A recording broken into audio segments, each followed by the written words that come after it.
In the harsh winter of 1875 Montana, Sarah Collins and her two young children barely survived on their crumbling homestead. Then, one stormy evening, fate delivered a dying stranger to their door.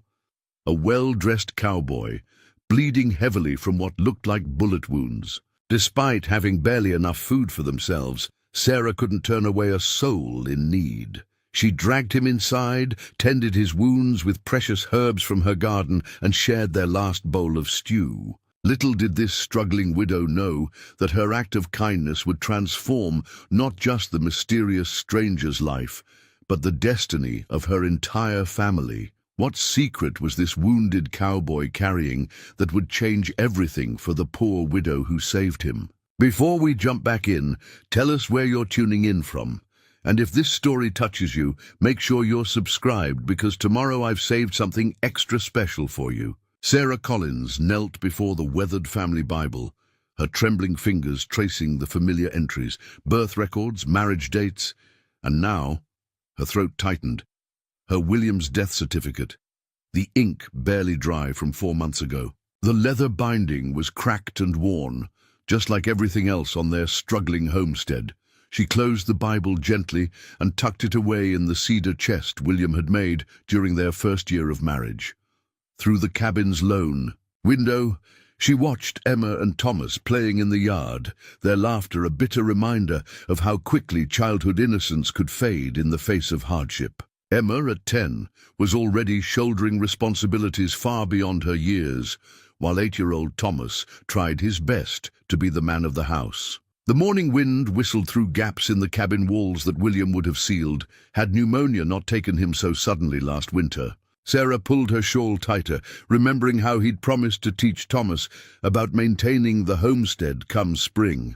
Now spring had arrived, and with it came more challenges than she could handle alone.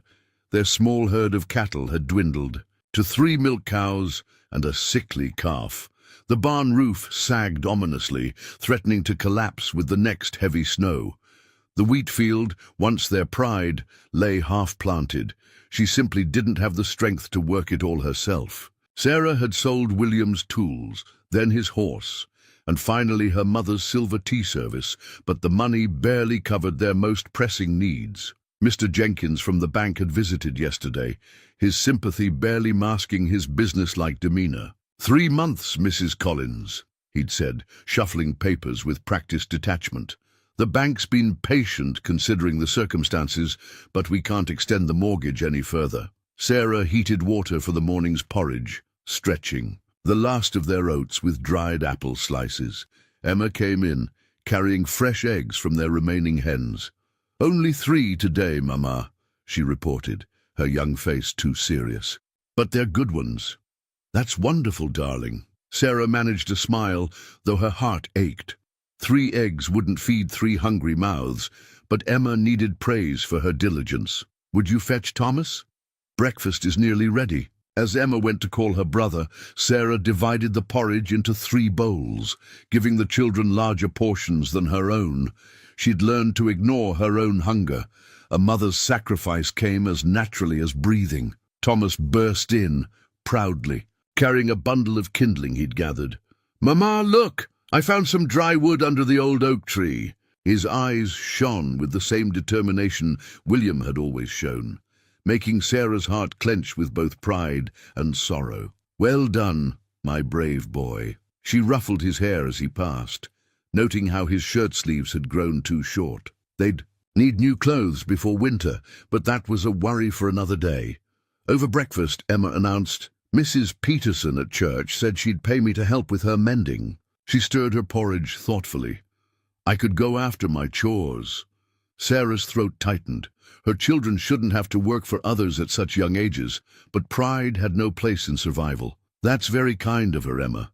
Just don't neglect your studies." Education was one thing Sarah refused to sacrifice. William had been so adamant about their children learning to read and cipher. After breakfast, Sarah watched her children head to the small schoolhouse a mile down the road. Their patched clothes and worn boots a testament to their poverty, but they walked tall, just as she taught them. Colin's children didn't slouch, no matter their circumstances. Alone in the quiet cabin, Sarah allowed herself a moment of weakness. Tears slid down her cheeks as she gripped the edge of the rough-hewn table. "Oh, William," she whispered to the empty room, "how am I supposed to do this without you?" The question echoed unanswered, as it had every day since his passing. But she had no choice but to find a way. 3 months to save their home. 3 months to perform a miracle. Sarah wiped her eyes, straightened her apron, and stepped outside to face another day of impossible choices and relentless work. Her children needed her to be strong, and strong she would remain, even if it broke her heart in the process. The storm arrived just before dusk, bringing with it a biting wind that rattled the cabin's shutters. Sarah had just finished storing the day's meager harvest, 3 turnips and a handful of winter squash, when she heard Thomas shouting from outside, "Mama! Mama! Come quick!" There was an edge to his voice she'd never heard before. Sarah grabbed her shawl, hurrying out into the growing darkness. The wind whipped her skirts as she followed Thomas's voice toward the edge of their wheat field. Emma was already there, standing rigid as a fence post, staring at something in the growing shadows. "Good Lord," Sarah breathed, crossing herself. At the sight before them, a man lay crumpled in the mud, blood darkening his expensive shirt.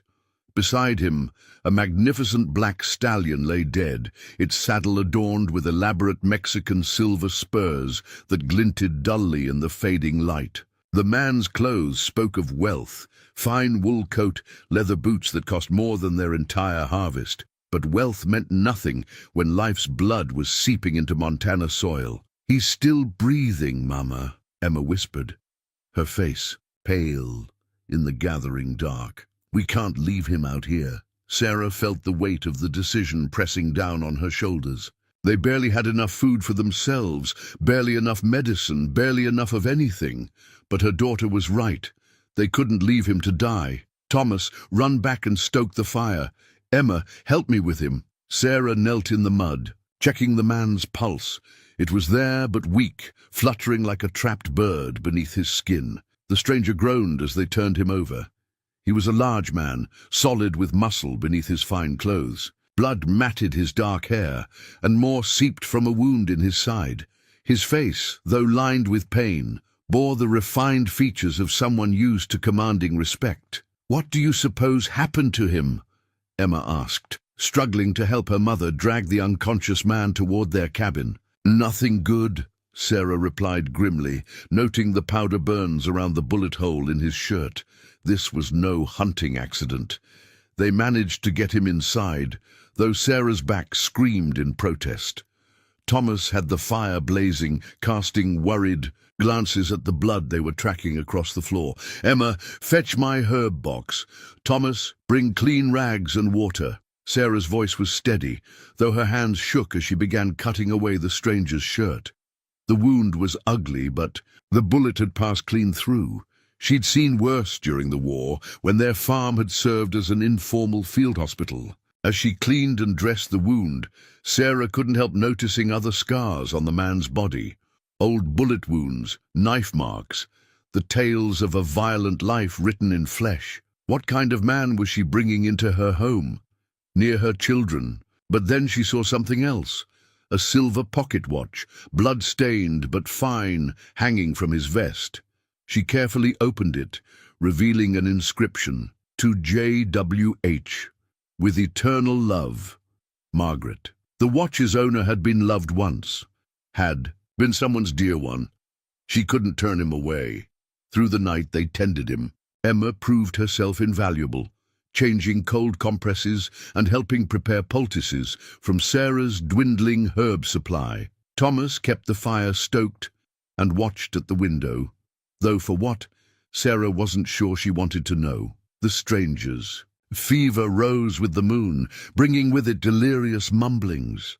"Margaret, forgive me, should have been there." His voice was cultured, despite the fever's rasp. "The papers in the saddle must—" "Hush now," Sarah soothed, pressing a cool cloth to his forehead. "You're safe here." Dawn was breaking when his fever finally broke. Sarah sent the children to bed, their young faces drawn with worry and exhaustion. She stayed by the stranger's side, watching the rise and fall of his chest, studying the strong lines of his face. Who was he? What had brought him, wounded and alone, to the edge of their failing farm?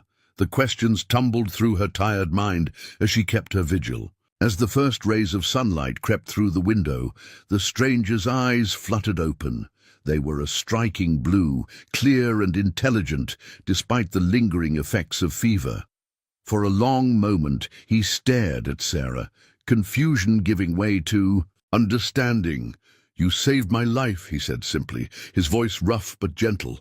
Sarah nodded, suddenly aware of her disheveled appearance and the poverty evident in every corner of their cabin. "Rest now.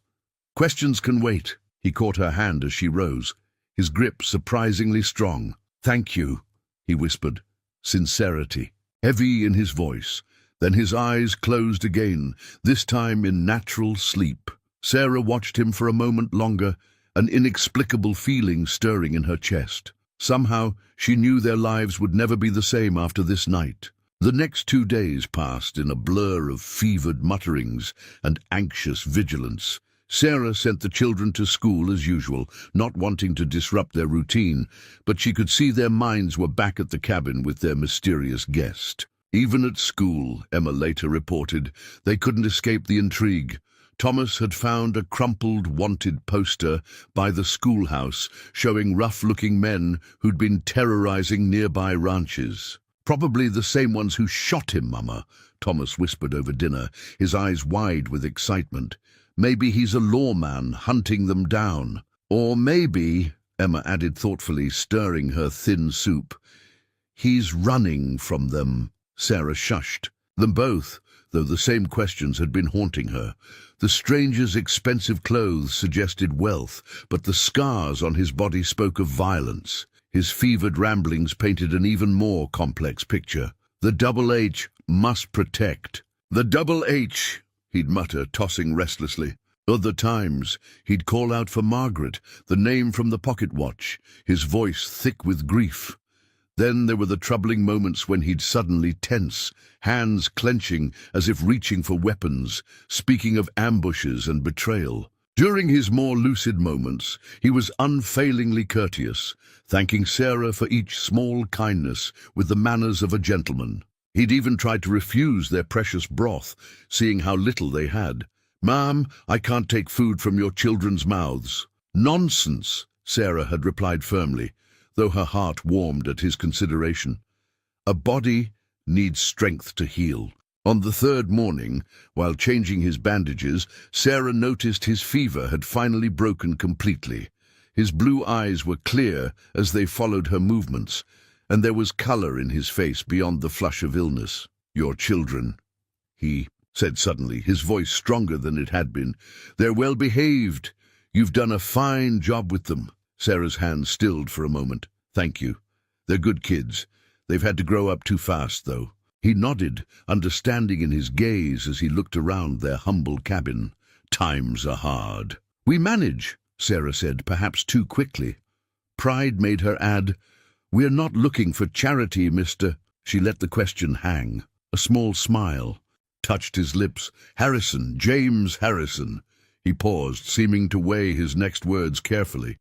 "And I would never presume to offer charity, Mrs. Collins, but I believe in paying my debts." Something in his tone made Sarah look up sharply. He held her gaze steadily, and she had the unsettling feeling he'd seen every patch in their clothes, every crack in the walls, every sign of their desperate circumstances. Before she could respond, Emma burst through the door, out of breath. "Mama! Ryder's coming!" Fear threaded through her voice, and Sarah's heart clenched. James Harrison's reaction was immediate. Gone was the invalid.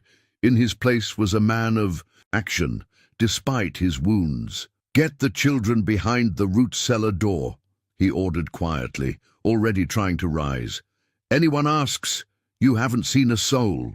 Sarah helped him to the back room, questions burning on her tongue. Who were these men? Why was he so certain they meant harm? But there was no time. Horses were approaching. She hurried Emma and Thomas into the root cellar, pressing a finger to her lips.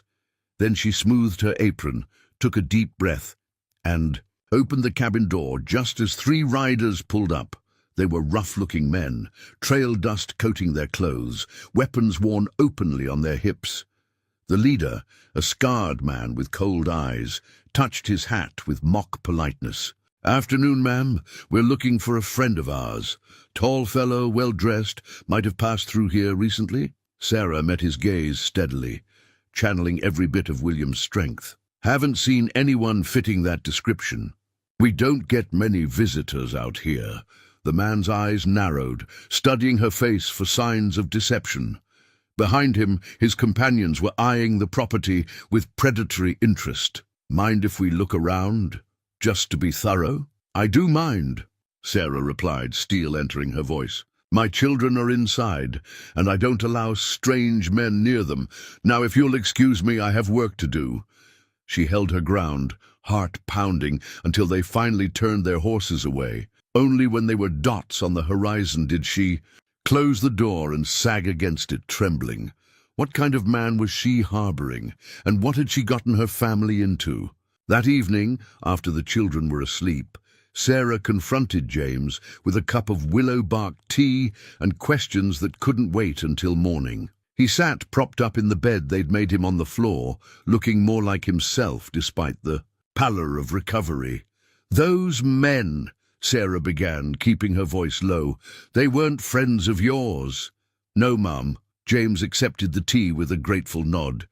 "And I thank you for not telling them about me, though it must have cost you lying." "Like that." Sarah settled into William's old chair, her fingers absently tracing the worn armrests. "What I told them wasn't exactly a lie. I haven't seen their friend, only a wounded man who needed help." A ghost of a smile touched James's lips. "You have a diplomatic way with words, Mrs. Collins." He reached beside him and withdrew a folded document from his coat. "I believe it's time you knew who you're harboring." The paper he handed her was a deed. Not just any deed, but one for the Double H Ranch, one of the largest spreads in the territory. Sarah's eyes widened as she read the name. James William Harrison. "You own the Double H?" She'd heard of the ranch, of course. Everyone had. Its owner was known to be wealthy but reclusive, a mystery to most folks in the territory. "I do." James set down his tea, his expression growing serious. "Those men who came today, they work for Marcus Blackwood, though not officially. He's been trying to buy the Double H for years, by any means necessary." His hand drifted to his healing wound. This was his latest attempt at persuasion. Sarah's mind raced, pieces falling into place. The expensive clothes, the fine horse, the way he carried himself, it all made sense now, but one thing didn't. "Why tell me this?" "Because you and your children risked everything to save a stranger." James met her eyes steadily. "You deserve to know the truth, and to understand the risk you took. More importantly, you deserve to know I have the means to protect you from any consequences of that kindness." Sarah straightened in her chair, pride flaring. "We didn't help you expecting payment, Mr. Harrison." "James, please." His voice softened. "And I know you didn't. That's precisely why I want to help." Thomas chose that moment to appear in the doorway, sleep-tousled and clutching his father's old wooden horse. "Mama, I heard voices." Sarah rose to guide him back to bed, but James spoke first. "Come here, young man." Thomas approached cautiously, his curiosity overcoming his shyness. James reached into his coat again and produced a small carved horse, its details fine enough to show every muscle and flowing mane. "I've been working on this while I rest," James explained, handing it to Thomas. "Kept me from going stir-crazy. What do you think?" Thomas's eyes lit up as he examined the carving. "It looks just like your horse, sir. The one that—" His voice trailed off, remembering the dead stallion. "Yes, it does." James's voice held no bitterness, only gentle understanding. His name was Midnight. He was a good friend. He showed Thomas how the wooden horse's legs were jointed, allowing it to be posed. "Every good horse needs a good owner to care for it. Think you can do that?" Thomas nodded solemnly, clutching both wooden horses to his chest. Sarah felt tears pricking at her eyes, remembering how William used to spend evenings carving toys for the children. "Thank you, Sir James," Thomas corrected himself, beaming. "I'll take real good care of it." After Sarah had tucked Thomas back into bed, she returned to find James looking thoughtful. "He's a fine boy," he said. "Reminds me of myself at that age before—" He trailed off, pain flickering across his features. "Before what?" "Before I learned that the world isn't always kind to dreamers." James shifted, wincing slightly. "Your children still have that light in their eyes, Mrs. Collins. Despite everything, they haven't lost hope. That's a testament to your strength." Sarah felt her cheeks warm. "Sarah, please, if I'm to call you James." "Sarah." He smiled, and for a moment she saw past the wealthy rancher to the man beneath, one who'd known loss, who understood struggle, who recognized the value of simple kindness. "I think tomorrow I might be strong enough to show Thomas how to properly whittle, if you approve, of course." She found herself smiling back. "I think he'd like that very much." Neither of them mentioned the deed still lying between them, or the men who might return, or the growing sense that their lives were changing in ways they couldn't yet understand. For now, it was enough to share this quiet moment, warmed by the embers of trust beginning to glow between them. As James regained his strength over the next few days, Sarah noticed him watching her family with an expression she couldn't quite read. He spent mornings teaching Thomas to whittle, afternoons listening to Emma read from her schoolbooks, and evenings sharing stories of cattle drives and frontier life that had both children spellbound. But it was the quiet moments that revealed most about their mysterious guest. One afternoon, while the children were at school, Sarah found him standing at the window, holding a worn photograph she hadn't seen before. In it, a beautiful young woman smiled at the camera, her hand resting on a younger James's shoulder. "Margaret," he said quietly without turning around. "My wife." Sarah paused in her mending, hearing the weight of loss in those two words. "The one from the pocket watch inscription." He nodded, finally turning to face her. "She died 8 years ago. Fever took her and our unborn child." His fingers traced the photograph's edge. "I built the double H for her, you know. She always wanted a place where we could raise a family, grow old together." By the time it was finished, she was gone. The revelations settled in the quiet cabin like dust motes in sunlight. Sarah understood now why the wealthy owner of the double H lived alone, why his eyes sometimes held such shadows. "William, my husband, he built this cabin with his own hands," Sarah offered, sharing her own grief in return. "Said every nail was a promise of our future together." James settled into the chair across from her, his wound allowing more movement now. "How did you meet him?" "At a barn raising. He was the only one who didn't treat me like a delicate flower, because I was the preacher's daughter." Sarah smiled at the memory. "First thing he said was, 'Those hands look like they know honest work.' Smart man." He was. Sarah resumed her mending, the familiar motion soothing. "The children are so much like him. Emma has his determination, and Thomas, his gentle heart. They're extraordinary children," James agreed, watching her work. "The way they've stepped up to help their mother, never complaining about the burdens they carry, reminds me that strength comes in many forms." Sarah's hand stilled. "Sometimes I worry it's too much for them. They should be playing, not—" She gestured at their threadbare surroundings. "They play," James said softly. "I've watched them, but they also understand what matters. Family, loyalty, hard work. Those are lessons many adults never learn."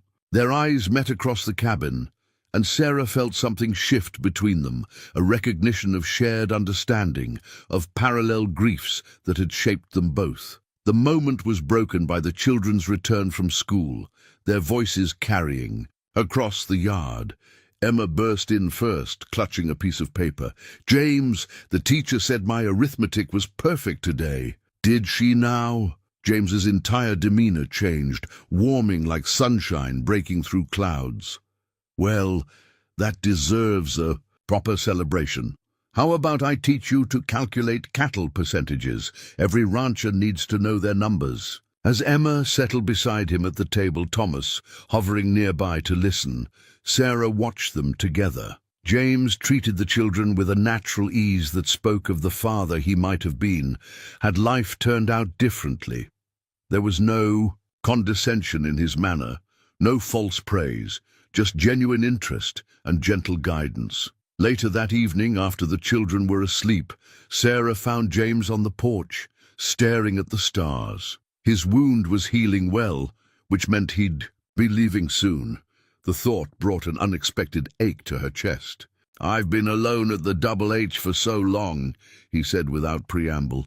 "I'd forgotten what it feels like to have a family around." He turned to face her, his expression open and vulnerable in the moonlight. "Thank you for reminding me." Sarah wanted to say something about loneliness, about healing, about how his presence had brought something vital back to their home, but the words caught in her throat. Instead, she simply nodded, understanding passing between them in the quiet night air. They stood together in comfortable silence, while somewhere in the distance a coyote called to its mate, a lonely sound that echoed across the prairie and settled in their hearts. The morning James Harrison declared himself well enough to ride brought both relief and an unexpected sadness to the Collins household. He'd borrowed one of the neighbors' horses the day before, sending Thomas to arrange it, and now stood in their kitchen, looking more the wealthy rancher than the wounded man they'd nursed back to health. "Before I leave," he said, placing a thick envelope on the table, "there's something we need to discuss, Sarah." She eyed the envelope warily, her spine stiffening. "We've managed just fine before, Mr. Harrison." "James," he corrected gently. "And yes, you have managed, but at what cost?" He pulled out a chair, gesturing for her to sit. "Please, hear me out." Sarah sat, noting how Emma and Thomas hovered in the doorway, their faces a mixture of curiosity and concern. James noticed them too and smiled warmly. "Children, would you give your mother and me a moment?" The request was kind but firm. They retreated reluctantly, though Sarah suspected they'd be listening from just outside. James sat across from her, pushing the envelope forward. "This is a bank notice. I've settled your mortgage." Sarah's hand flew to her throat. "You had no right." "Perhaps not," he agreed, raising a hand to forestall her protest. "But I had the means and the will. The bank will no longer be threatening to take your home." Tears pricked at Sarah's eyes, relief warring with pride. "We can't accept." "You can, and you will." James's voice was quiet, but determined. "Not as charity, Sarah, as an investment in people who showed extraordinary kindness to a stranger." He leaned forward, his eyes intense. "But that's not all I'm proposing." From his coat, he withdrew another document. "The Double H needs good people, honest people. I'm offering you a partnership of sorts." Sarah's hands trembled as she took the paper. It was a contract, carefully worded, outlining a position as manager of a new breeding operation he proposed to start on her land. "Your property sits on excellent grazing land," James explained. "With some improvements, a new barn, proper fencing, quality stock, it could be productive again. The children could continue their schooling, but also learn ranching if they're interested." He paused, watching her face. "You'd be paid a fair wage, plus a percentage of the operation's profits." Sarah stared at the contract, her mind whirling. "Why?" "Because, in the week I've spent here, I've seen more genuine strength and dignity than I've encountered in years of business dealings." James's voice softened. "Your children are bright and hard-working. You're capable and determined. The Double H would benefit from having people like you associated with it." He reached into his vest pocket and withdrew a small key. "There's a strong box in my saddlebag. Would you ask Thomas to fetch it?" When Thomas brought the box, James opened it carefully. Inside lay banknotes and additional papers. "This is an advance on your salary, enough to make the immediate improvements the property needs. And these," he indicated the papers, "are recommendations from associates in town. The general store, the mercantile, the lumber yard. They'll extend you credit on my account for whatever supplies you require. Sarah's pride warred with practicality. The offer was more than generous.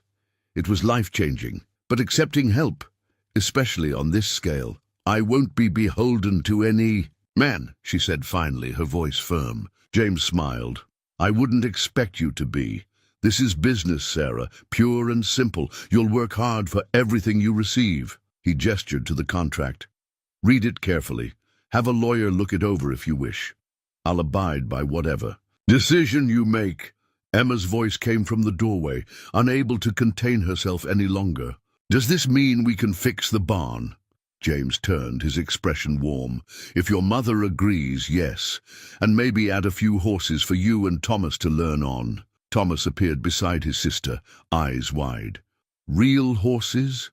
Of our own? Thomas, Sarah cautioned, but James held up a hand. Let them dream a little, Sarah. His eyes met hers. Sometimes dreams are what give us the courage to accept help, when pride would rather we didn't. Sarah looked at her children's hopeful faces. Then, back at the papers before her, she thought of William, of his dreams for their family, of how he'd always said opportunity wore strange disguises. I'll need time to think about it, she said finally. James nodded, standing. Of course. I'll return in 3 days. He moved toward the door, then paused. Remember, Sarah, accepting help doesn't mean surrendering your independence. Sometimes it means choosing a different path to the same destination. After he'd gone, Sarah sat at the table for a long time, the contract before her, listening to her children's excited whispers and feeling the weight of possibility pressing against her chest like a physical thing. The architect's plans for the homestead renovation lay spread across Sarah's kitchen table, blue lines sketching out a future she was still learning to believe in. 3 weeks had passed since she'd signed James's contract, and already the property was transforming. The new barn rose quickly, its fresh-cut timber fragrant in the spring air. Local men, hearing that James Harrison of the Double H was backing the project, had appeared offering their labor. Sarah watched them work from her doorway, remembering barn raisings of the past, when William had been alive and their future had seemed so certain. It's good bones, James said, coming to stand beside her. He'd been riding out every few days to oversee the work, though Sarah suspected he had other reasons for his frequent visits. Like this whole place, just needed someone to see the potential. The town had buzzed with gossip when word spread about their arrangement. Sarah heard the whispers at church, saw the speculative glances. Some, like Mrs. Peterson, approached with genuine warmth, pleased to see the Collins family's fortunes turning. Others, like the banker's wife, watched with barely concealed disapproval at what they assumed was happening between the widow and the wealthy rancher. Let them talk, James had said when she'd mentioned it. People who have never known struggle are quick to judge those who have. There was something in his tone that suggested personal experience with such judgments. Emma and Thomas seemed oblivious to the gossip, too excited by each new development. The arrival of the first 2 horses, gentle, well-trained animals James had chosen specifically for them, had brought tears to their eyes. Now they spent every free moment at the corral, learning to ride under James's patient instruction. "Back straight, Thomas," he called out now, watching the boy guide his mount in careful circles. "That's it. You're a natural, son." The word son slipped out naturally, and Sarah saw Thomas sit a little straighter in the saddle. James hadn't seemed to notice what he'd said, but Sarah felt its weight. He'd been filling spaces in their lives they hadn't even realized were empty. "The foundation for the new wing will be started tomorrow," James said, consulting the plans. "Again, the children should each have their own room." Sarah traced the blue lines with her finger. "It seems like so much, James. Not compared to what you've given me." His voice was quiet, serious. When she looked up, questioning, he continued, "A reminder of what matters, why I built the Double H in the first place. It was never meant to be just about profit." A commotion from the corral interrupted them. Emma had managed her first proper trot, her face glowing with achievement. "Mama, did you see?" Well done, darling, Sarah called back, her heart full. She hadn't heard such joy in her daughter's voice since before William died. James smiled at Emma's progress, then turned back to Sarah. There's something else I've been meaning to discuss. The school board had a meeting yesterday. Sarah tensed, remembering the times she'd had to beg for understanding when she couldn't afford the children's books. I've arranged for a proper library to be built, James continued, and for a second teacher to be hired. The children in this district deserve every opportunity to learn. The whole district? Sarah asked, surprised. Not just Emma and Thomas? James shook his head. Education lifts everyone, Sarah. Your children help me remember that, watching them with their books every evening. She studied his profile, this man who'd entered their lives like a character from one of Emma's novels. Why are you really doing all this, James? He was quiet for a long moment, watching Thomas and Emma with their horses. When Margaret died, I forgot something important, he said finally. I forgot that wealth without purpose is just weight in your pockets. Your family, you reminded me what it means to build something meaningful. A shout from the barn drew their attention. The workers had finished raising the main beam. Soon there would be a stable for the horses, storage for hay, a proper tack room. The architectural plans showed it all, every detail carefully considered. Progress, James said softly, satisfaction in his voice. But this is just the beginning. Sarah looked at him sharply, hearing something in his tone that suggested he meant more than just the buildings. But before she could ask, Emma called for him to watch her trot again, and he moved away, leaving Sarah to wonder about the changes taking place, not just to their property, but to their hearts. Emma's first riding saddle arrived on a Tuesday morning, the tooled leather gleaming with intricate patterns of morning glories and wild roses. She stood speechless, running her fingers over the detailed work, while James explained the craftsmanship that had gone into its making. Every good horsewoman needs her own saddle, he said, showing her how to care for the leather. This one's size just for you. The design, he paused, something flickering in his eyes. The morning glories were Margaret's favorite, seemed fitting somehow. Sarah, watching from the barn doorway, caught the significance of the gesture. He wasn't just giving Emma a saddle. He was sharing something of his past, weaving threads of his lost dreams into their new beginning. It's beautiful, Emma whispered, then surprised them all by throwing her arms around James's waist. He stood frozen for a moment before his arms came around her, his expression a mixture of joy and old pain. Well now, he said gruffly, clearing his throat, let's see how it sits on that mare of yours. The lessons that followed weren't just about riding. James taught Emma and Thomas the proper way to approach a horse, how to read its mood, how to earn its trust. Sarah found herself learning too, watching the patient way he built their confidence. Horses are like people, he explained one afternoon, as Thomas struggled to get his mount to cooperate. They know when you're nervous or unsure. You have to believe in yourself before they'll believe in you. Thomas frowned, gripping the reins too tightly. But what if I make a mistake? Then you learn from it. James adjusted the boy's hands gently. That's all any of us can do.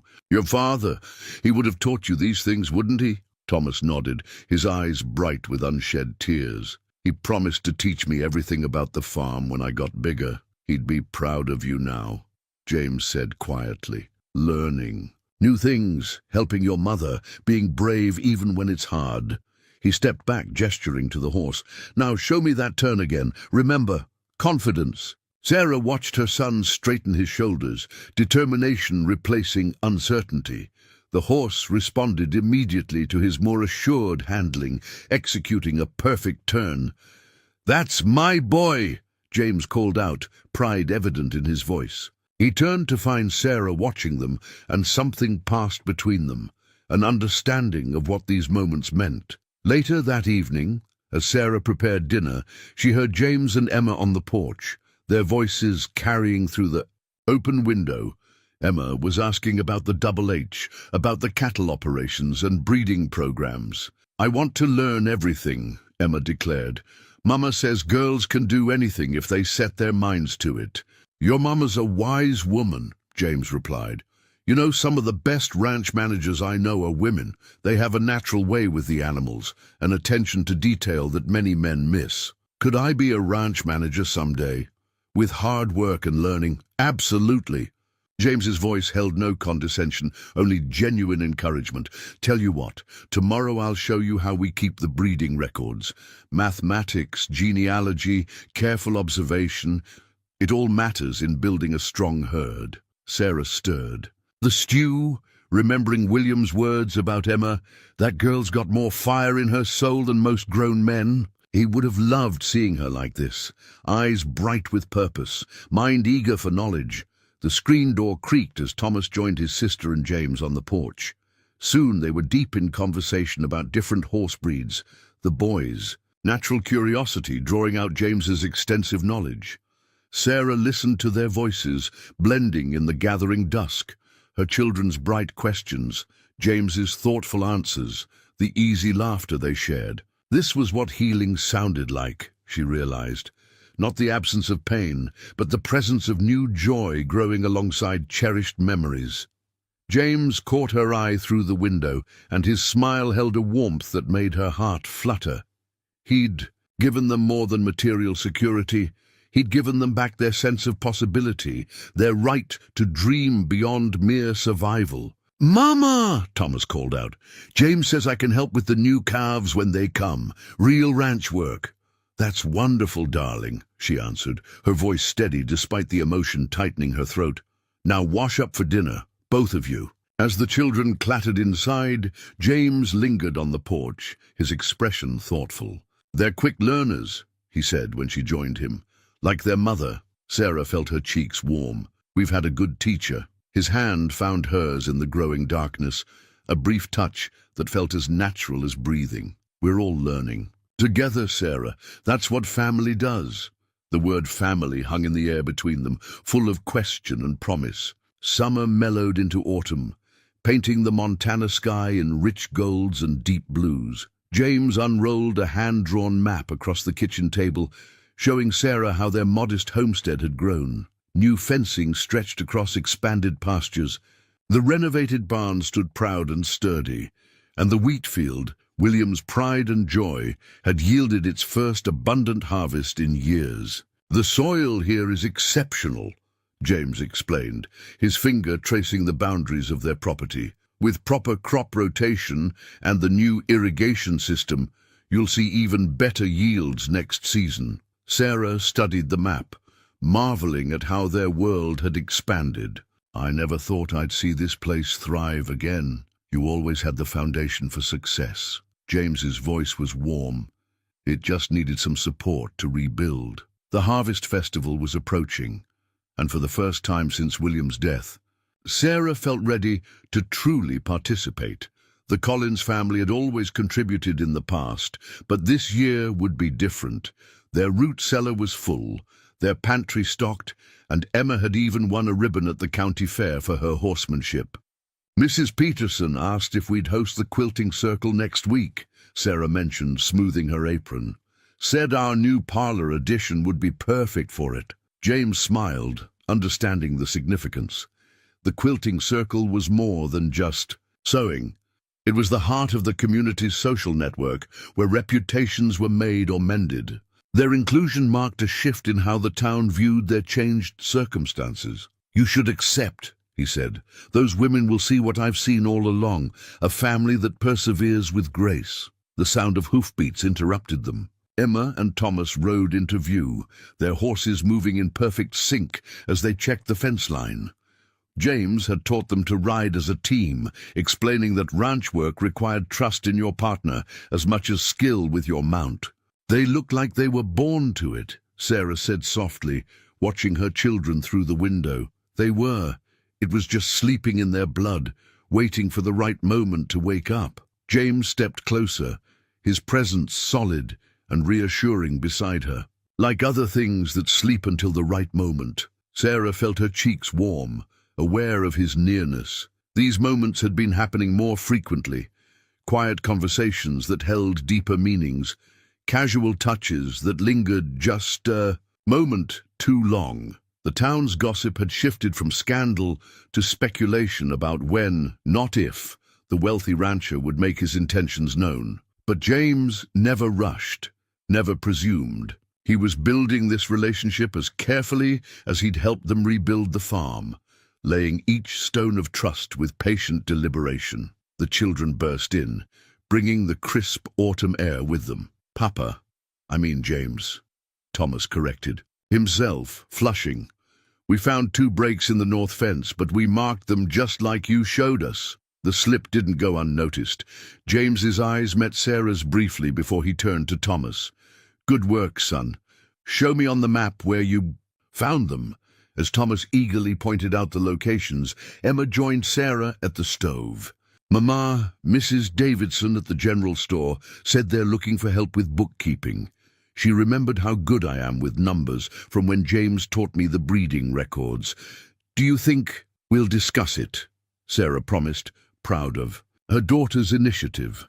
The idea of Emma working in town would have worried her before, but now, with their secure foundation and James's steady influence, it felt right to let her spread her wings. Later, after the children had gone to bed, James lingered by the door. "The Harvest Festival," he said. "I thought perhaps, that is, if you'd allow me to escort you and the children." Sarah felt a smile tugging at her lips. It was endearing to see the confident rancher stumbling over words like a shy suitor. "We'd be honored," she replied simply. His answering smile lit his entire face. "Then I'll bid you good night, Mrs. Collins." He tipped his hat, a gesture that managed to be both proper and intimate. As she watched him ride away in the gathering dusk, Sarah touched the window frame that William had crafted so long ago. The wood was smooth under her fingers, solid and dependable, like the foundation of their new life. Sometimes love built things to last beyond its own time, she realized. And sometimes it came back in new forms, when you were finally ready to embrace it. The storm came without warning, rolling across the prairie like God's own fury. Sarah stood at the window, watching lightning split the afternoon sky into jagged pieces. The air felt wrong, too green, too heavy, and the wind carried a sound she'd never heard before, a low moaning that made the horses stamp nervously in their stalls. "Mama!"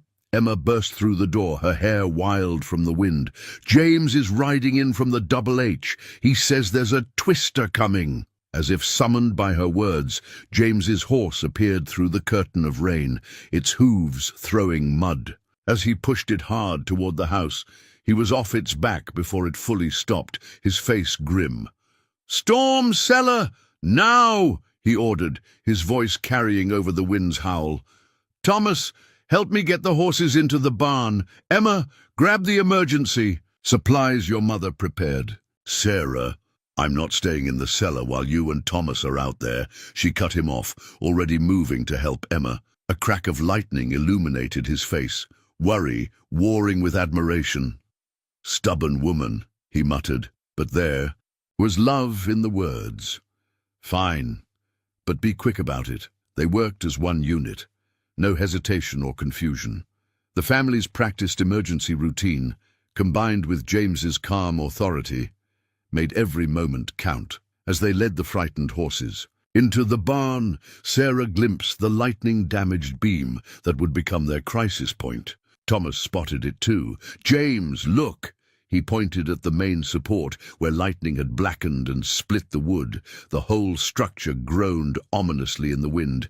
"Get out, now!" James pushed them toward the door, but it was too late. With a sound like rifle shots, the beam began to splinter.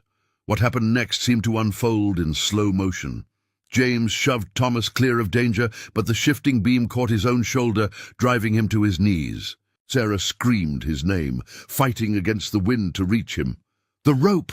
he gasped, pointing to the wall. "Sarah, you know what to do." She did know.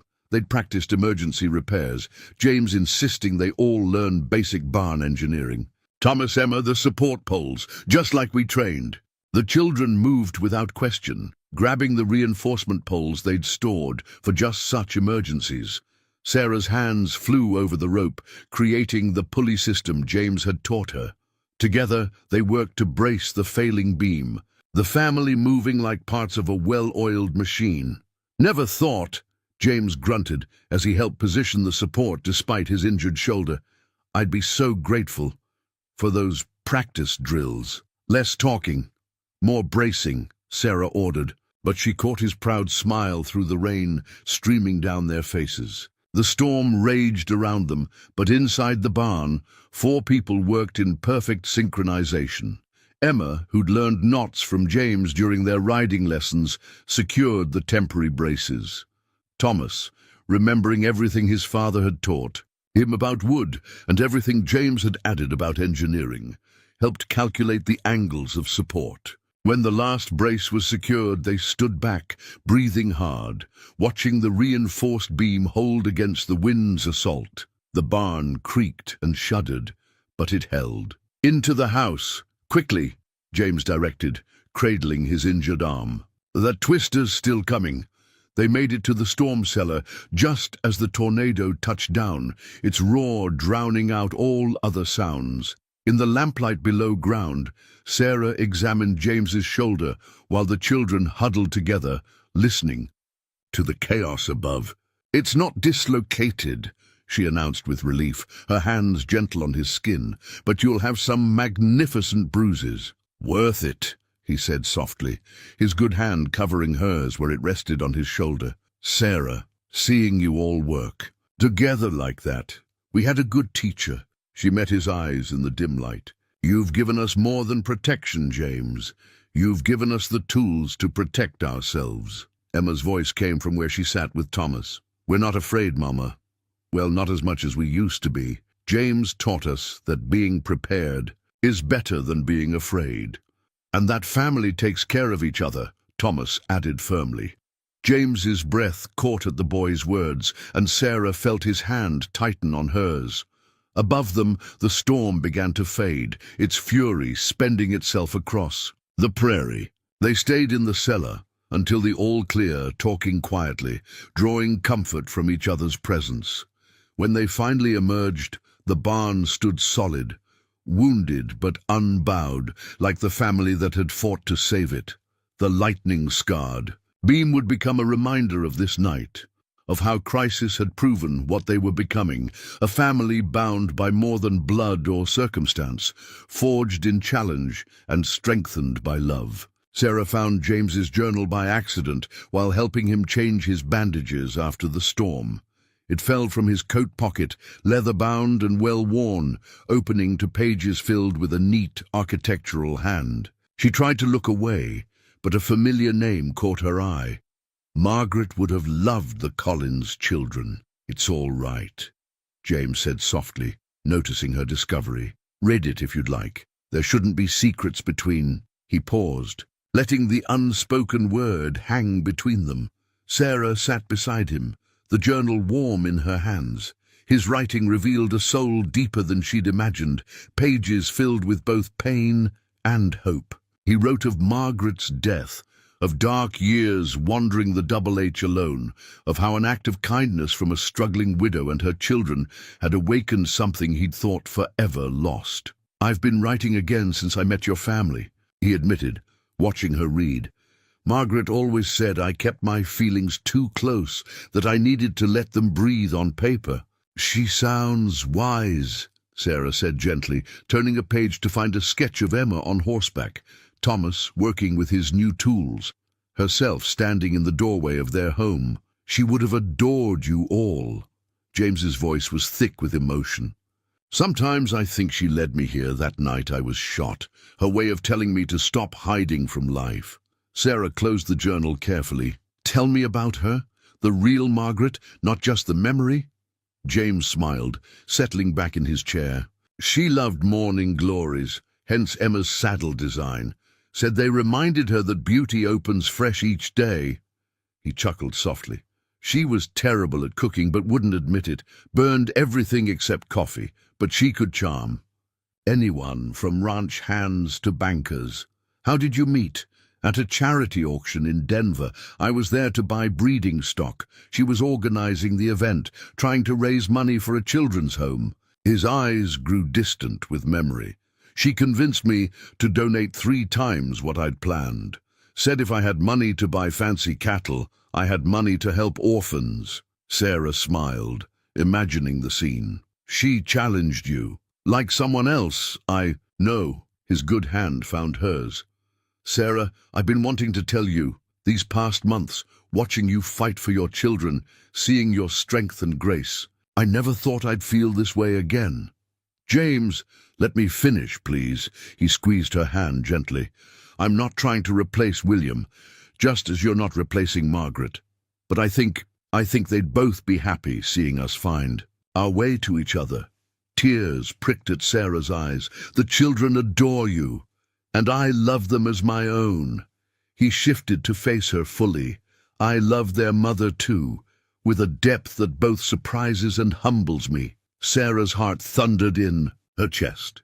They'd been moving toward this moment for months, but hearing the words spoken aloud made them real, irrevocable. I've been afraid, she admitted, not of loving you, but of depending on someone again, of risking loss. I know, James's thumb traced circles on her palm. We've both learned the hard way that love means risking pain, but it also means choosing joy, choosing life. He gestured to his journal. I've been writing our story, Sarah. Not just mine, but all of us. How fate or providence brought us together, how your family taught me to live again. Sarah thought of William, of his dream for their children, his hope for their future. She thought of Margaret, who had taught James to open his heart on paper. Their loves hadn't ended with death. They had transformed, becoming the foundation for something new. Read me what you've written, she asked softly. James opened the journal again, finding a recent entry. His voice was gentle as he read about Emma's first successful cattle drive, Thomas's growing skill with carpentry, the way Sarah's laugh had begun to sound free again. He wrote of healing, of second chances, of love that grew not in spite of past grief but because of it, because loss had taught them the precious nature of joy. As his words filled the quiet room, Sarah felt the last walls around her heart crumbling. They were building something beautiful here, not just on paper or on the land, but in the spaces between their hearts, in the way their broken pieces fit together to make something whole and new. The first snow fell early that year, blanketing the Collins homestead in pristine white. Sarah stood at her bedroom window, watching James teach the children how to read weather signs in the morning sky. Their breath frosted the air as he pointed out cloud formations, explaining how to predict storms from nature's subtle hints. This winter felt different from the last, not just because of their well-stocked barn and sturdy roof, but because of the warmth that filled their home despite the cold outside. The evidence of that warmth lay scattered throughout the house. Handmade Christmas gifts carefully hidden in dresser drawers, secret whispers between Emma and Thomas as they planned surprises, the quiet contentment in James's eyes when he thought no one was watching.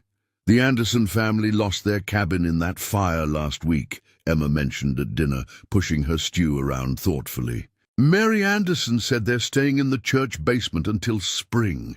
James set down his spoon, meeting Sarah's eyes across the table.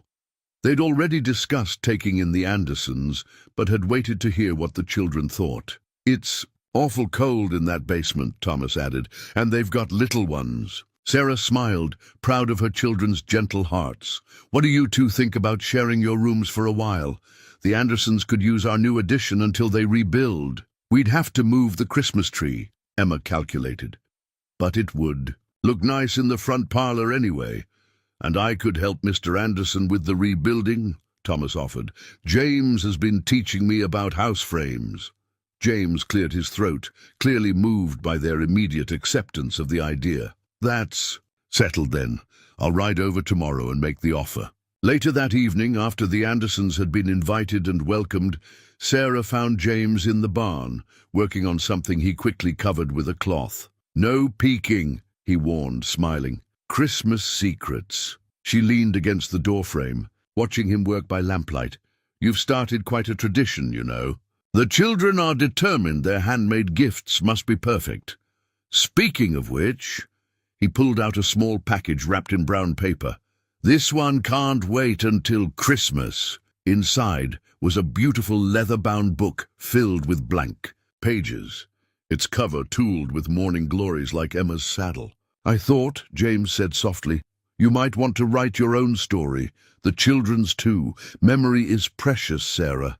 It should be preserved. Sarah ran her fingers over the soft leather, thinking of James's journal, of the way he'd used writing to heal. Thank you, she whispered.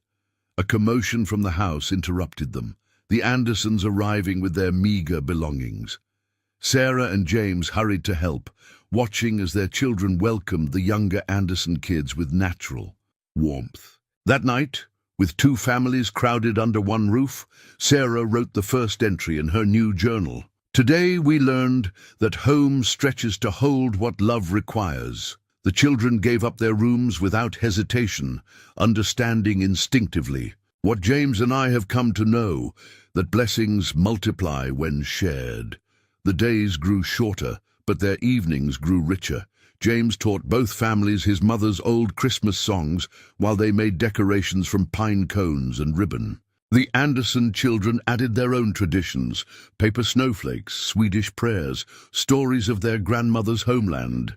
Emma and Mary Anderson became thick as thieves, spending hours together making gifts for their families. Thomas took young Billy Anderson under his wing, teaching him about tools and wood with the same patience James had shown him. The smell of Christmas baking filled the house. Sarah and Mrs. Anderson trading recipes, mixing traditions as easily as they mixed dough. Even Mr. Anderson's quiet depression began to lift as James involved him in planning the rebuild of their cabin, giving him hope to carry through the winter.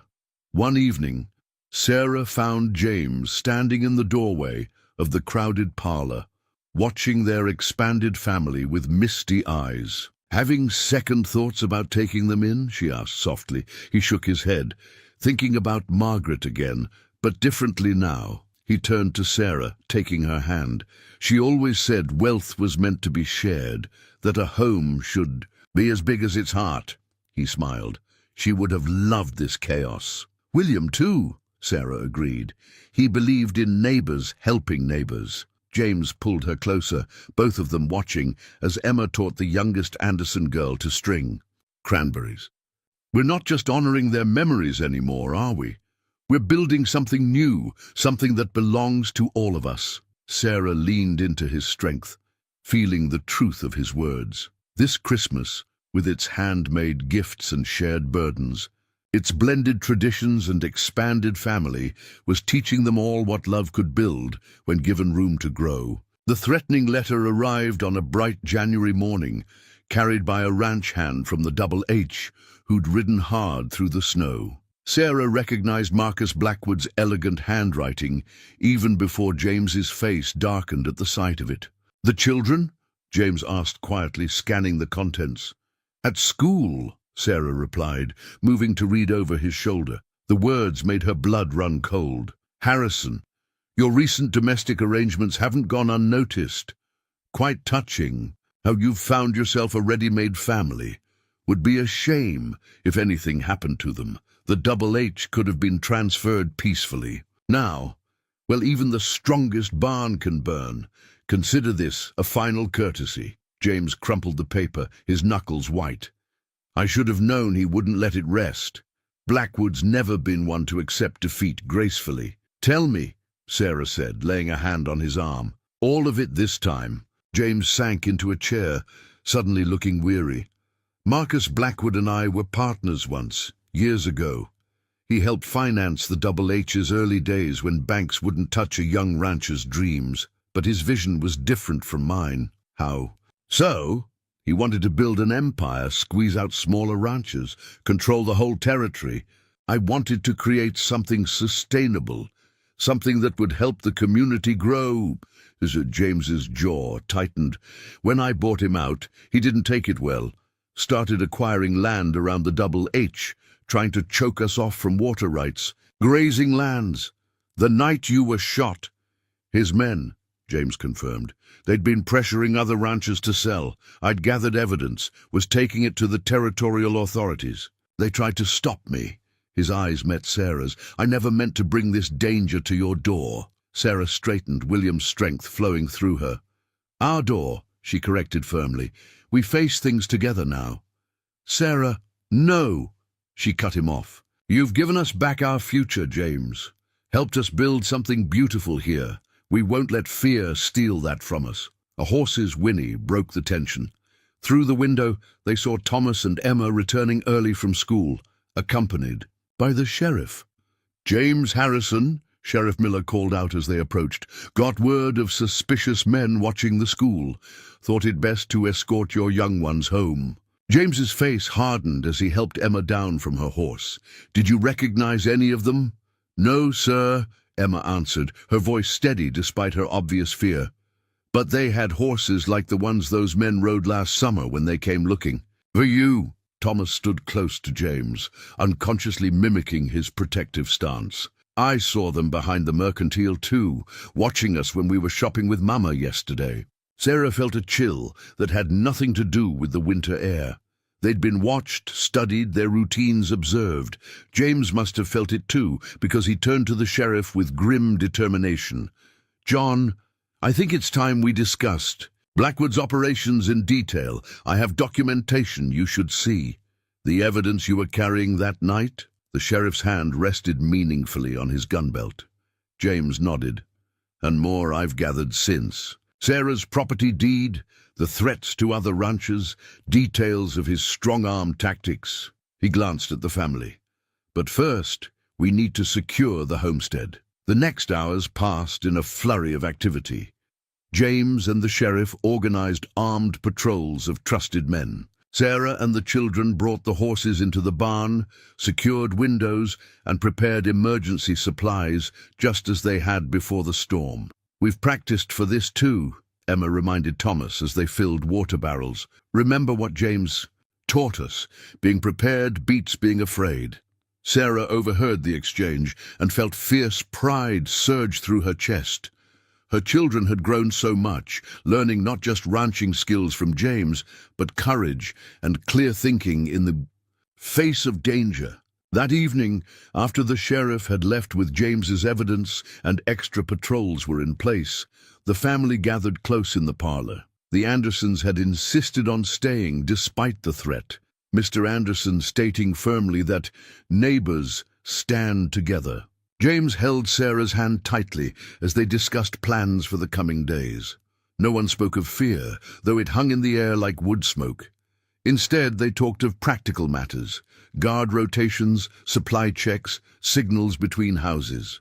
Whatever comes, James said finally, looking at each beloved face in turn, we face it as a family. And in that moment, watching her children's brave faces in the firelight, Sarah knew they would prevail. Love had built this family. Fear would not tear it apart. The attack came 3 nights later, during the darkest hour before dawn. Sarah woke to the smell of smoke and James's urgent voice. They've set the far pasture on fire. They're trying to draw us out. The family moved with practiced precision. No panic, no wasted motion. Emma and Thomas helped the Anderson children into the storm cellar while their parents joined the bucket line. James's wound from the storm had barely healed, but he worked tirelessly, directing men, coordinating their defense. They're coming from the North Ridge. Sheriff Miller's voice carried over the chaos. At least 8 riders. Sarah's heart clenched as she saw James check his gun, his face set in grim lines. Stay with the children, he told her. But she caught his arm. Your wound, I'll be fine. He kissed her quickly, fiercely. Keep them safe. But as he turned to leave, Emma's voice rang out from behind them. Riders coming from the south too, through the winter wheat. James spun, realizing they were being flanked. Sarah saw the moment his tactical mind shifted, analyzing their position. They'd prepared for an attack, but not from 2 directions. The barn. he decided. "Everyone inside. It's the strongest building we have." They rushed to comply, shepherding children and adults alike into the fortified structure. James's improvements had made it as solid as a fortress, with clear lines of sight and defensive positions.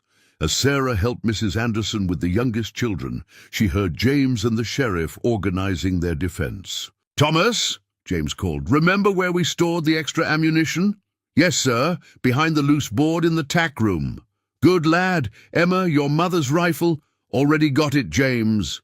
Emma appeared with Sarah's Winchester, her young face determined.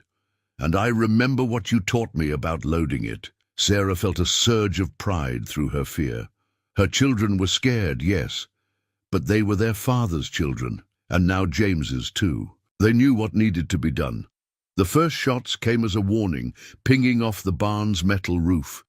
"They want to scare us out," James explained, positioning defenders at strategic points. "Blackwood prefers to avoid outright murder. Bad for business." "Then what do they want?" Mr. Anderson asked, cradling his youngest. "A show of force, to prove we're helpless without Double H protection." James's voice hardened. "But we're not helpless." As if to underscore his point, Emma called out, "Mama, they're moving the fire closer to the house." Sarah met James's eyes across the barn.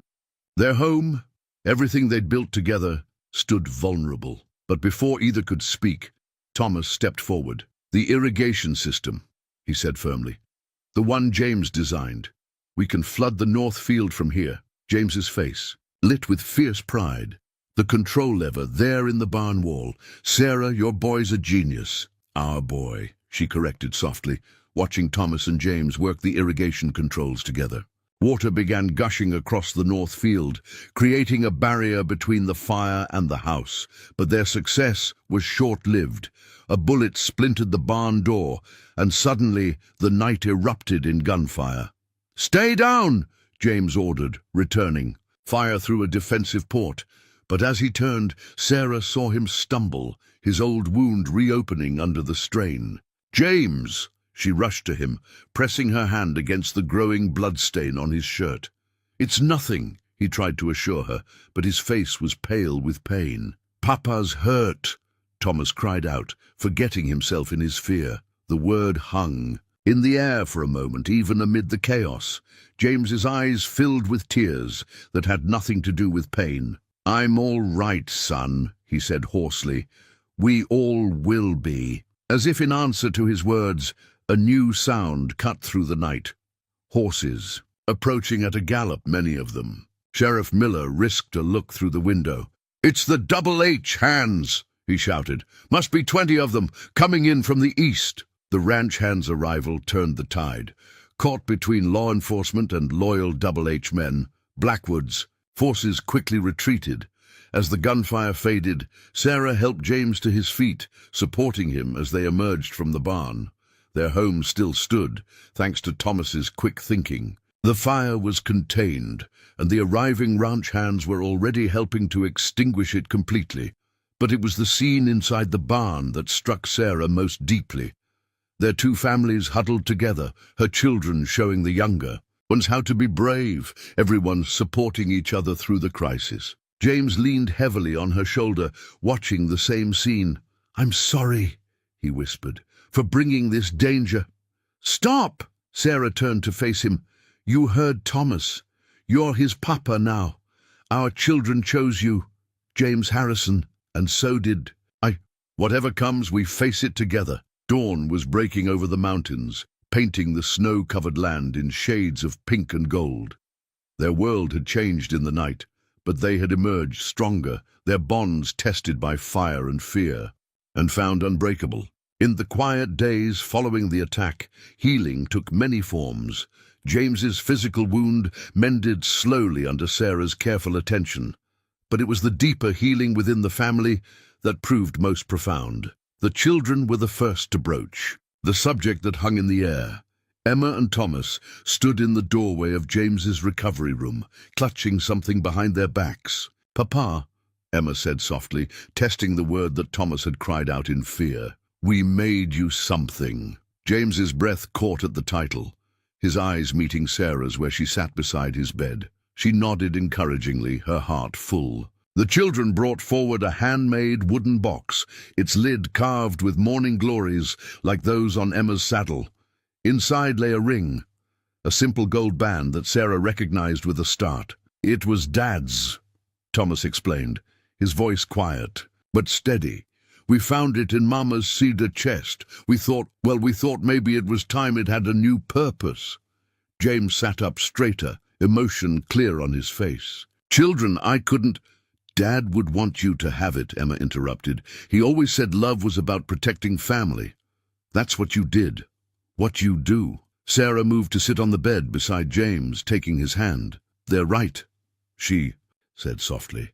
"William would approve of the man who's helped raise his children, who's taught them strength and courage and love."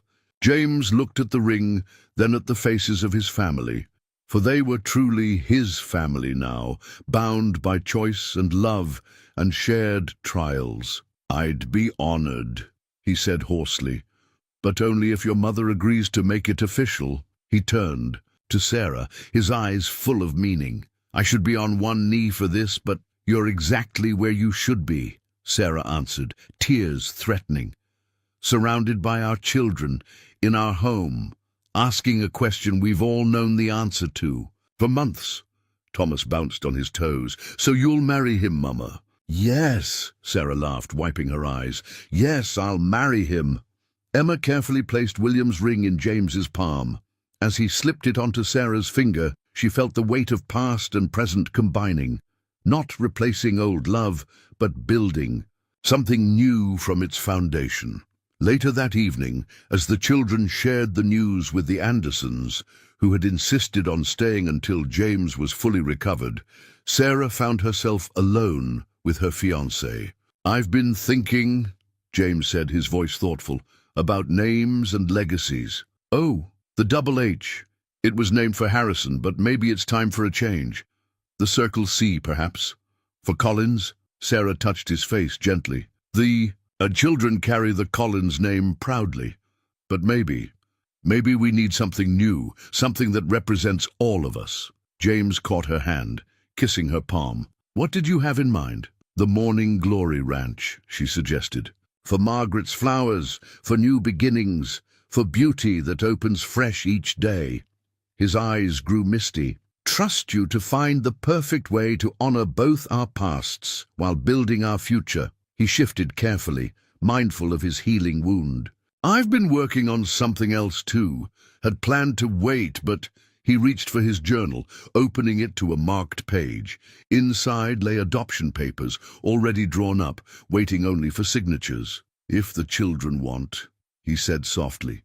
"They'll always be Collins by blood, but they could be Harrisons too. A fresh start for all of us." Sarah read through tears as James explained his plan.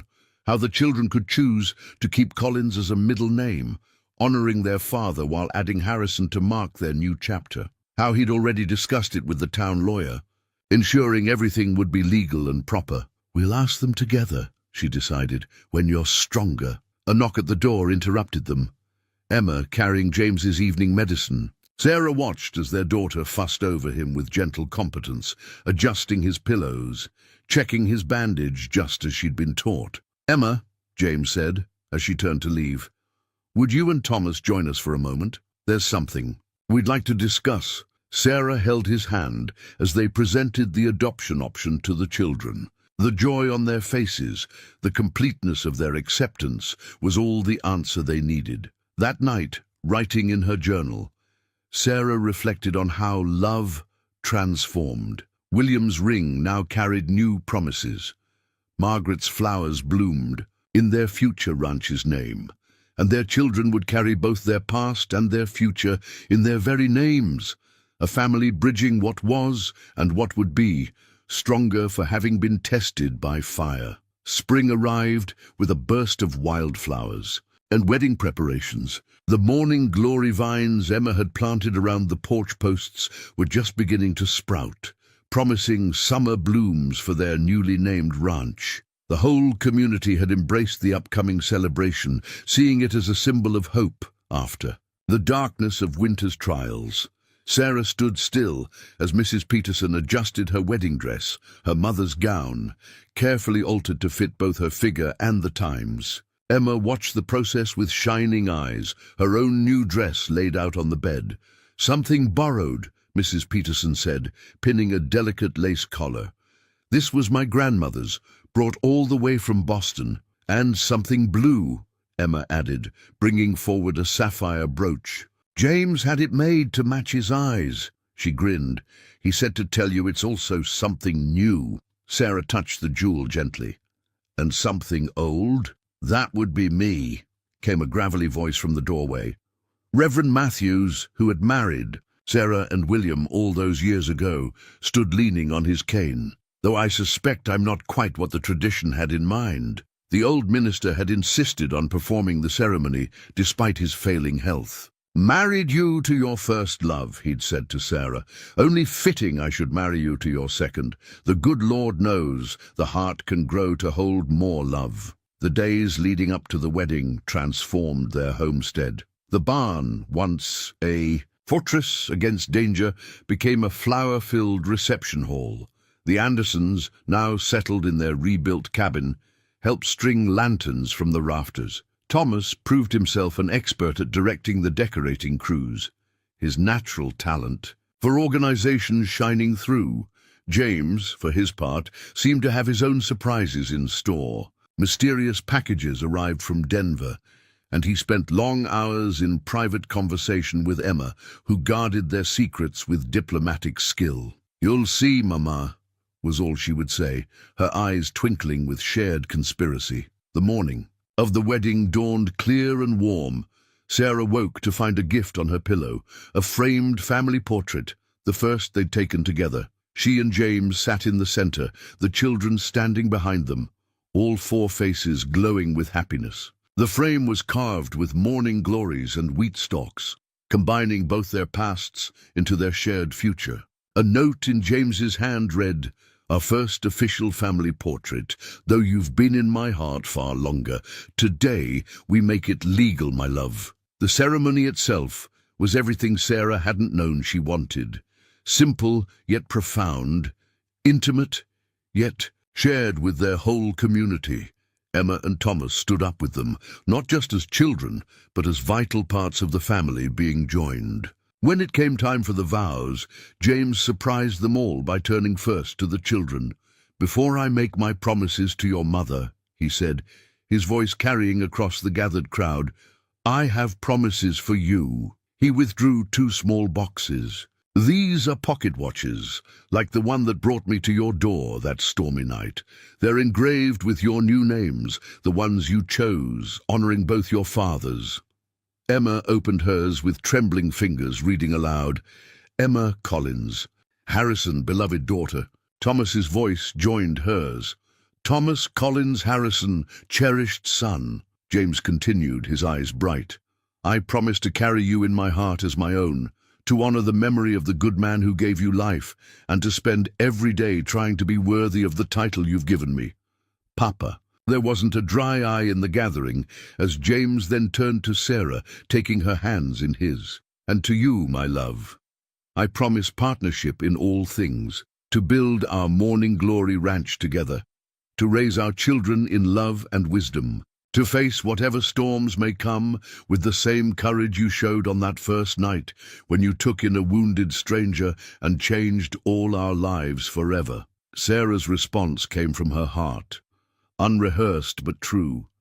"I promise to continue, building this beautiful life with you, to blend our family's legacies into something new and wonderful, and to face each dawn grateful for the love that brought us together." Reverend Matthews beamed as he pronounced them husband and wife. As James kissed her, Sarah heard Emma whisper to Thomas, "Now we're officially Harrisons too." The celebration that followed was a true community affair. Tables groaned with potluck. Dishes, children played between the lantern-lit trees, and even the most proper ladies found themselves joining in when the dancing started, looking around at their transformed barn, at their children dancing with the Anderson kids, at James's face glowing with joy as he watched it all. Sarah felt the rightness of their journey. They had built this happiness together, brick by brick, choice by choice, love by love. The morning glories might not be blooming yet, but their promise was there in every green shoot reaching for the sun. New life, new beginnings, new beauty opening fresh each day. 1 year later, Sarah sat in the parlor of the Morning Glory Ranch, recording the day's events in the leather-bound journal James had given her. Through the window, morning glories bloomed in vibrant purple and blue, their vines strong and established now, just like the family they represented. The new family Bible lay open beside her, its pages recording their joined lives, the children's adoption, the wedding, and now her hand strayed to her growing belly. The newest Harrison, due to arrive with the spring thaw. Emma's voice drifted in from outside, confident and clear, as she directed the ranch hands in moving cattle to the north pasture. At 15, she'd grown into her role as James's apprentice, showing a natural talent for ranch management that made her father beam with pride. "She's got both our heads for business," James had said recently, watching Emma calculate breeding records, "and both our hearts for the land." Thomas, now 12, had found his own path, combining William's gift for woodworking with James's engineering mind. The elegant cradle taking shape in his workshop proved how well those inherited talents blended. Sarah smiled, remembering the morning Thomas had presented his design plans, explaining how he'd incorporated elements from both families. Morning glories carved along the rails, wheat stalks in the headboard, all supported by the solid craftsmanship William had taught him to value. "The baby should know where they come from," he'd said seriously, "all the parts that made us who we are." A commotion from the yard drew Sarah to the window. James was returning from the Double H headquarters, where Blackwood's trial had finally concluded. The children rushed to meet him, and even from a distance, Sarah could read the good news in his bearing. "Guilty on all counts," he announced as she joined them. "The evidence was too strong to ignore. Blackwood's empire is finished." Emma hugged him fiercely. "Does this mean the Morning Glory Ranch is safe?" "Safe and growing," James confirmed, drawing Sarah into their embrace. "The territory judge granted us the water rights Blackwood had. Tried to steal. We can expand the breeding program like we planned." Thomas looked up from the family cluster. "Then we can help more families, like we helped the Andersons." "That's right, son." James ruffled his hair. "The Morning Glory Ranch will be a place that grows more than just cattle. It'll grow hope." Later that evening, after the children had gone to bed, Sarah and James sat on the porch swing, watching the stars emerge.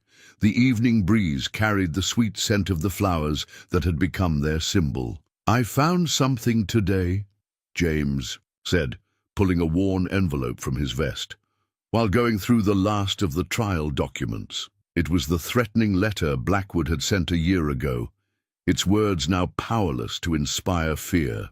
Sarah read it again, remembering the terror of that time, the way it had forged them into something stronger. "We've come so far," she murmured, leaning into her husband's strength. "We have." James's hand covered hers where it rested on her growing belly.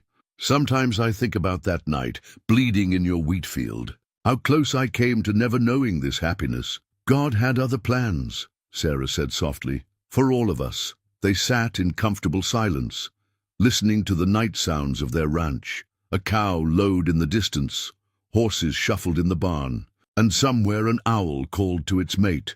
All the ordinary precious sounds of a life built with love. "I added something to the Bible today," James said eventually. "Been meaning to for a while." Sarah followed him inside, where he opened the family Bible to a new page. There in his neat hand he'd written, "Let it be known that love builds bridges across loss, that family is formed by choice as much as blood, and that hope, like morning glories, blooms fresh each day." The Harrison family, born from the Collins and Harrison lines, stands as testament to God's grace in giving second chances and new beginnings. Written this day, in gratitude for the night a poor widow and her kids saved a dying cowboy, not knowing he would be God's answer to their prayers, just as they were the answer to his. Tears blurred Sarah's vision as she read. "It's perfect," she whispered.